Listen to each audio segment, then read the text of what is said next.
মরুভূমির প্রান্তে ছোট্ট একটি গ্রাম ছিল। সেখানে বাস করতেন একজন যুবক, যার নাম ছিল সামির। তিনি ছিলেন খুবই ধনী, কিন্তু অত্যন্ত অহংকারী ও লোভী। গ্রামের গরিব মানুষদের তিনি তুচ্ছ তাচ্ছিল্য করতেন এবং কখনো তাদের সাহায্য করতেন না। একদিন সামির এক বৃদ্ধকে পথের ধারে বসে থাকতে দেখলেন। বৃদ্ধটি দুর্বল ও ক্লান্ত ছিলেন এবং পানির জন্য সামিরের কাছে সাহায্য চাইছিলেন, কিন্তু সামির তাকে উপেক্ষা করে চলে গেলেন। সেই রাতে সামির একটি স্বপ্ন দেখলেন। স্বপ্নে তিনি দেখতে পেলেন তিনি এক অন্ধকার গুহায় আটকা পড়েছেন। চারপাশে ভয়াবহ অন্ধকার আর কোনো আলো নেই। তিনি অনেক চেষ্টার পর একটি কণ্ঠ শুনতে পেলেন।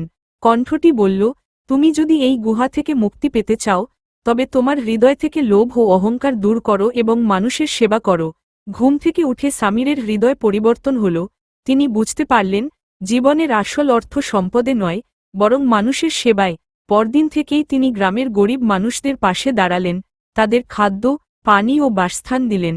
একদিন সেই বৃদ্ধ লোকটি আবার সামিরের কাছে এলেন। এবার সামির তার সঙ্গে অত্যন্ত বিনয়ের সঙ্গে কথা বললেন এবং জানতে পারলেন বৃদ্ধটি আসলে একজন আল্লাহর ওলি। বৃদ্ধ তাকে বললেন, আল্লাহ তোমার অন্তরের পরিবর্তন দেখে খুশি হয়েছেন। সৎ পথে থেকো আর মানুষের সেবা করো। সেই দিনের পর থেকে সামির ছিলেন গ্রামের সবচেয়ে প্রিয় মানুষ। তিনি নিজের সম্পদ গরিবদের সাহায্যে ব্যয় করতেন এবং গ্রামের সবাইকে ভালোবাসতেন। উপদেশ: জীবনের প্রকৃত সফলতা ধন সম্পদে নয়, মানুষের কল্যাণে ও আল্লাহর সন্তুষ্টি অর্জনে।